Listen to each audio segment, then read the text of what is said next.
तो आइए आज हम पाठ का दूसरा भाग पढ़ते हैं। पहले भाग में हमने देखा कि लेखक डॉक्टर के पास जाते हैं और डॉक्टर उनको सलाह देते हैं कि पूर्ण विश्राम करें। और पूर्ण विश्राम करने के लिए लेखक और उनकी पत्नी जूहू जाने की तैयारी करते हैं और उसकी तैयारी में लग जाते हैं।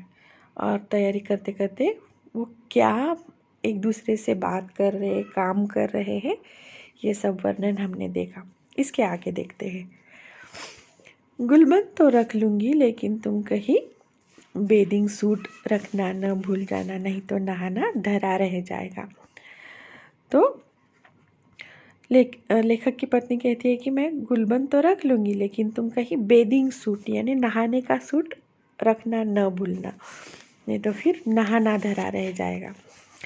और तुम कहीं रबर कैप भूल गई तो गज़ब हो जाएगा। और लेखक कहते हैं उनकी पत्नी को कि तुम रबर कैप भूल गई तो बड़ा गज़ब हो जाएगा।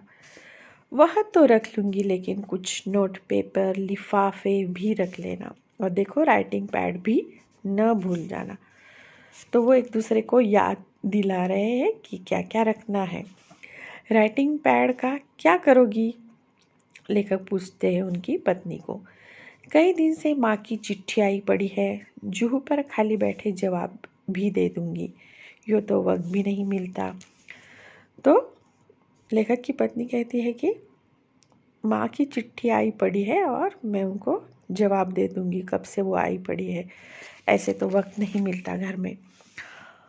और ज़रा वे चिट्ठियाँ भी रख लेना जिनके जवाब देने हैं, चिट्ठियाँ ही रह गई तो जवाब किसके दोगे?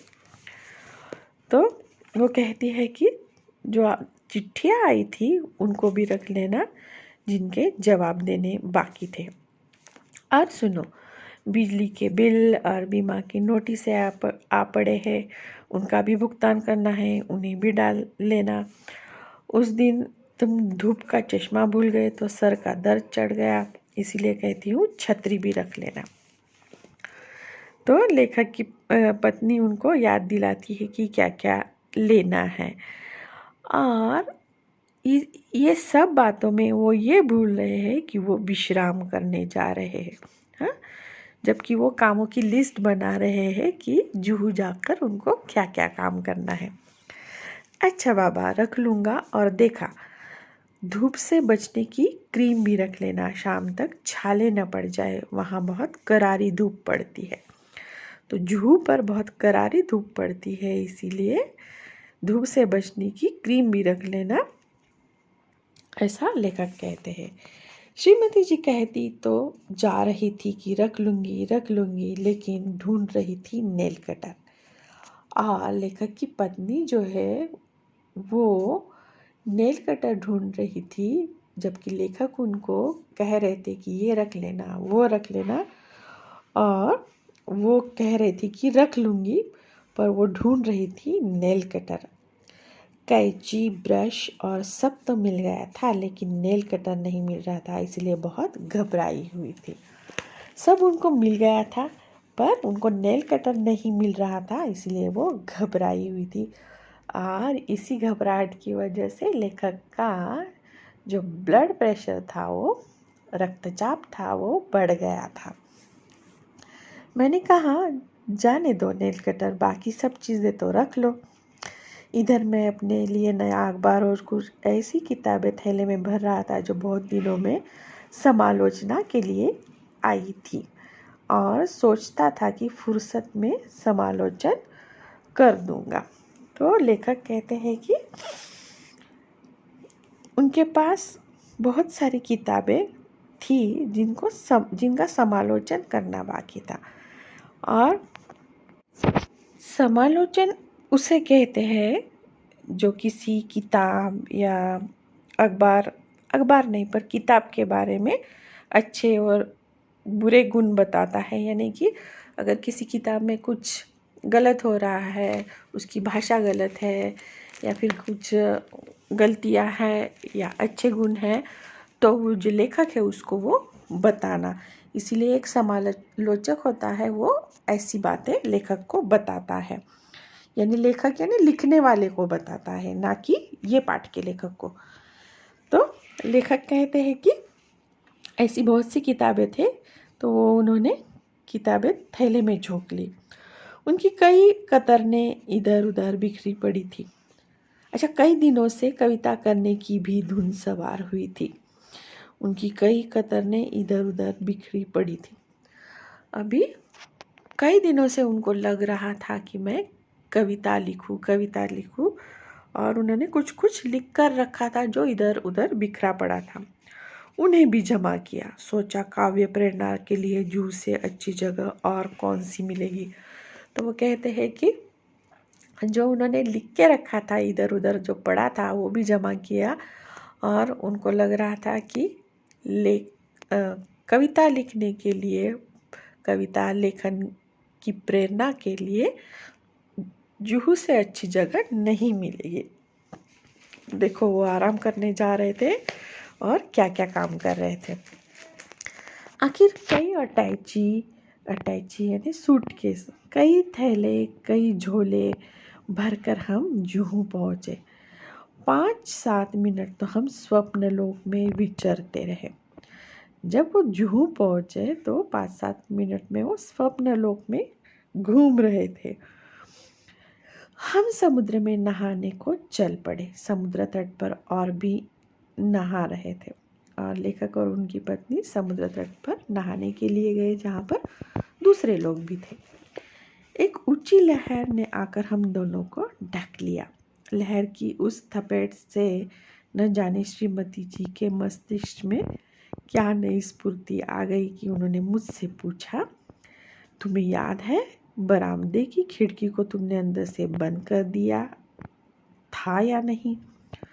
तो एक लहर आती है और लेखक और उनकी पत्नी को ढक देती है, और उसके बाद लहर की थपेट से श्रीमती जी के मस्तिष्क में, लेखक कहते हैं कि एकदम से एक बात आ जाती है कि वो पूछती है लेखक से, तुम्हें याद है बरामदे की खिड़की तुमने बंद कर दी थी या नहीं? यानी कि अभी उनको एक बात की चिंता सताने लगी है कि उनको याद नहीं आ रहा है कि उन्होंने खिड़की बंद की थी या नहीं। मैं कह उठा, मुझे तो कुछ याद नहीं पड़ता। अगर वह बंद नहीं हुई और खुली ही रह गई तो क्या होगा? कहते कहते श्रीमती जी के चेहरे का रंग पीला पड़ गया। लेखक कहते हैं कि ठीक है, अगर खिड़की खुली भी रह गई तो क्या होगा? पर जब ये लेखक कह रहे थे तो श्रीमती जी के चेहरे का रंग पीला पड़ गया, यानी उसको इस बात की चिंता सताने लगी। मैंने कहा, चलो छोड़ो, अब इन चिंताओं को जो होना होगा हो जाएगा। मेरी बात से उनकी आंखों में आंसुओं का समुद्र ही बह पड़ा। लेखक कहते हैं कि जो होगा हो जाएगा, अभी क्या करते हैं चिंता करके। पर ये बात सुनकर जो लेखक की पत्नी थी वो रोने लगी। उनके कांपते होठों पर यही शब्द थे, अब क्या होगा। तो आए थे वो विश्राम करने, पर एक एक चिंता उनको सता रही थी।